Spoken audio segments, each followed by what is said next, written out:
Bonjour à tous et bienvenue dans la lettre de l'acheteur, le live, votre mini-magazine sur les matières premières agricoles en partenariat avec place-de-la-bourse.fr. Alors, la lettre de l'acheteur.com, c'est une revue de presse quotidienne sur les marchés des matières premières avec chaque jour une vingtaine d'articles que vous recevez dans une newsletter quotidienne dès 8h du matin. On va faire d'abord un point sur le marché pour commencer donc à une incertitude autour de l'avenir de la production de sucre en France. Pour trouver des substituts aux insecticides néonicotinoïdes dans les cultures de betteraves, le gouvernement a accordé 3 ans, un délai trop court pour les industriels et les planteurs. Ces derniers sont privés de ces insecticides depuis 2018. Conséquence, une grande partie des betteraves françaises ont été minées cette année par une jaunisse transmise par des pucerons. Alors beaucoup s'inquiètent et en attendant, un vaste programme de recherche mobilisant 20 millions d'euros sur 3 ans va tout de même tenter de trouver des solutions alternatives aux insecticides et garantir l'avenir de la filière sucrière française. Focus maintenant sur le prix du cacao en Côte d'Ivoire. C'est un sujet central dans la campagne présidentielle alors que le président Alassane Ouattara brigue un 3e mandat contesté. Ce dernier a d'ailleurs annoncé augmenter de plus de 20% le prix du cacao payé aux planteurs. Le secteur du cacao fait vivre 5 à 6 millions d'Ivoiriens sur une population de 26 millions et 80% des planteurs gagnent moins de 3 $ par jour. Le gouvernement espère donc que cette annonce apaisera les tensions naissantes. Enfin, le blé en grande difficulté. La sécheresse dans le sud de la Russie, principal fournisseur du plus grand exportateur mondial, a engendré la lenteur des ventes des agriculteurs et une hausse des prix mondiaux, notamment sur la farine. De possibles restrictions à l'exportation pourraient avoir lieu, même si la Russie a enregistré une récolte de blé presque record cette année. Et à cela s'ajoutent des embouteillages ferroviaires qui ralentissent le mouvement du blé de l'intérieur vers les ports. On analysera d'ailleurs un peu plus l'évolution du blé à la fin de ce magazine. Restez avec nous dans quelques secondes, place à notre interview.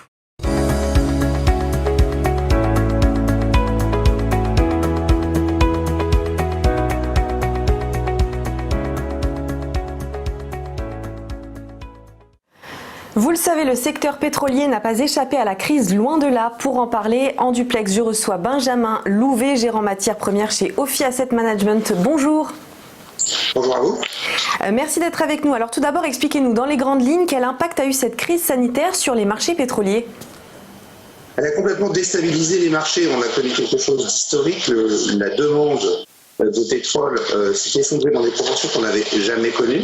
On a eu à un moment une baisse de la consommation de près de 25%. Et cette demande continue à tarder à reprendre. Et dans le même temps, évidemment, ça a eu un énorme impact sur la production.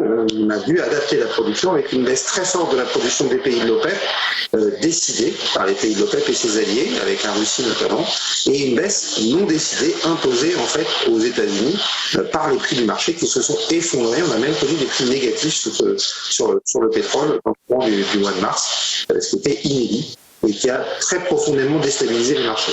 Alors, de quelle manière, selon vous, les cours peuvent-ils repartir à la hausse et comment l'envisager sereinement face à la seconde vague de l'épidémie ? Alors, il n'y a que 2 solutions pour que les prix repartent à la hausse. La première, c'est qu'il faut évidemment qu'on ait une crise sanitaire qui soit jugulée, et notamment qui permette au transport aérien de repartir, qui est un gros consommateur et qui aujourd'hui est encore largement à l'arrêt, ce qui réduit très fortement la consommation de pétrole. Mais sur le plus long terme, je pense que les prix du pétrole devraient repartir très fortement à la hausse. C'est une de mes craintes, parce qu'on a créé une situation où la baisse importante qu'on connaît depuis quelques temps a réduit très fortement les investissements dans le secteur pétrolier. Et en sortie de crise, au moment où on va avoir à nouveau besoin de pétrole, on risque de ne plus être en mesure de produire le pétrole suffisant, puisque, vous le savez peut-être, mais la production pétrolière, si on ne fait rien, a tendance à diminuer naturellement. C'est ce qu'on appelle la déplétion. Et si on ne relance pas très rapidement les investissements, en sortie de crise, on pourrait avoir une envolée des prix du pétrole et donc enchaîner la crise sanitaire avec une crise pétrolière, ce qui serait particulièrement difficile pour nos économies. Alors justement, si on se projette sur le long terme maintenant, quelles pourraient être les conséquences de la baisse de la demande dans ce secteur ? Les conséquences de la baisse de la demande, elles peuvent être multiples. Donc je le disais, effectivement, le manque d'investissement, qui est un premier point important. On a aussi des évolutions structurelles de ce marché qui peuvent entraîner une baisse de la demande. C'est notamment toute la tendance autour de l'investissement socialement responsable et de la transition climatique et énergétique qui peuvent avoir un impact fort sur la demande et potentiellement entraîner un pic de la demande avant un pic de l'offre. Ça sera surveillé de très près parce que ça sera structurant pour les prix du pétrole qui concerne un peu tout le monde et notamment les marchés agricoles. Alors des conséquences qui se ressentiront aussi dans le secteur agricole, en particulier pour le maïs et le soja utilisés pour les biocarburants. Expliquez-nous. Oui, forcément, quand vous avez un prix du pétrole qui a tendance à baisser très fortement, comme on le connaît actuellement, ça entraîne une moindre compétitivité des agrocarburants qui viennent notamment en addition dans la consommation de pétrole traditionnel.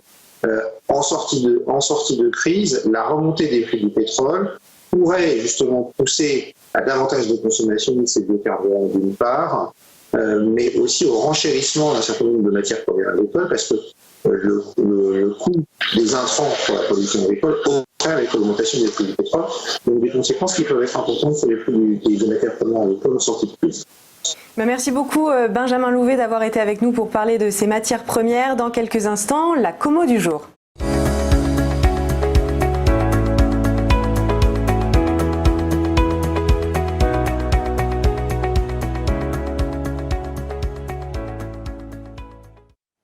Dans la Como du jour, aujourd'hui focus sur deux commodities qui ont retenu l'attention de Valérie Gastaldi, analyste senior chez Day by Day, en duplex avec nous. Bonjour Valérie. Bonjour Léonore. Alors vous allez aujourd'hui analyser, je le disais, donc deux matières premières, à commencer par le blé, wheat en anglais. Oui, bon, ça n'a pas été facile de choisir parce que, comme vous le savez sans doute, on a eu depuis quelques mois des hausses très importantes sur beaucoup de matières premières agricoles. Donc, on est dans des situations où, dans l'ensemble, on est en pleine tendance haussière.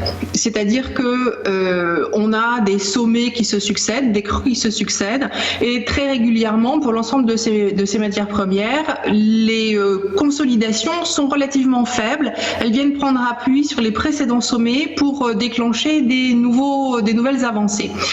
Et néanmoins, maintenant, on commence à avoir des indicateurs qui sont un peu tendus, c'est-à-dire qui nous disent, bon, attention, cette hausse n'a pas les proportions habituelles. Est-ce qu'elle va durer encore longtemps à ce rythme-là? C'est pas sûr. Donc voilà, c'est un cas assez fréquent quand on a des changements de rythme. Sur le blé, cela se traduit, vous avez le graphique sous les yeux, par un mouvement haussier avec des résistances qui ne sont pas encore atteintes, qui sont à 648,50, et puis après on a une zone 670-677 et des supports qui sont à 615,70. Donc là, depuis quelques jours, on a un tout petit repli. Le niveau auquel on pourrait s'arrêter de baisser pour repartir à la hausse, c'est donc ce premier support 615,70. Mais cela dit, la tendance reste haussière tant qu'on sera au-dessus de 588. Donc tant qu'on est au-dessus de 588, il faut plutôt chercher des opportunités pour acheter sur ce marché. Sur le graphique du blé que vous avez à l'écran, vous pouvez constater qu'il y a un indicateur sous les prix, et sur cet indicateur, on voit qu'on est très très tendu. Cet indicateur s'appelle l'ADX. C'est un indicateur qui est assez fin et qui mesure la vitesse du marché. Donc comme il est très haut, il est en train de nous dire que le marché est allé très vite et qu'effectivement, on pourra avoir une consolidation un petit peu plus durable, au moins dans le temps, avant de reprendre notre souffle. Mais ça ne nous dit pas que ça va se retourner à la baisse, ni quoi que ce soit. Juste qu'il faut peut-être prendre un petit peu de temps et attendre les supports pour acheter. Alors Valérie, là, le deuxième marché sur lequel vous avez voulu vous intéresser, c'est l'évolution du maïs. Oui, donc le maïs, corn, aux États-Unis aussi. Donc vous voyez depuis le début du mois d'août qu'on est passé de 320 à 420. C'est déjà une hausse importante. Là, je ne vous ai pas mis d'indicateur pour vous montrer le surachat parce que vous vous en doutez, c'est suracheté aussi. Mais on n'a pas de figure de retournement. On est toujours en plein élan haussier. Donc la prochaine zone de résistance sur laquelle on peut envisager qu'on ait une pause, c'est 423,50 à 430 $. Et Si on veut donc, normalement, on devrait d'abord aller jusque-là avant de se replier. Et dans ce cas-là, le repli pourrait avoir lieu jusqu'à 400,75 $, qui est notre premier support sur le graphique. Voilà, mais tout reste haussier. Il faut juste peut-être être un petit peu patient dans ces décisions d'achat pour profiter d'un bon prix et ne pas payer le plus haut pour quelques jours. Merci beaucoup Valérie Gastaldi pour ces analyses de commodity et merci à vous d'avoir suivi la lettre de l'acheteur en partenariat avec place-de-la-bourse.fr. C'est donc la revue de presse des matières premières pour l'industrie agroalimentaire. Restez avec nous dans quelques instants, le JT de vuedailleurs.com.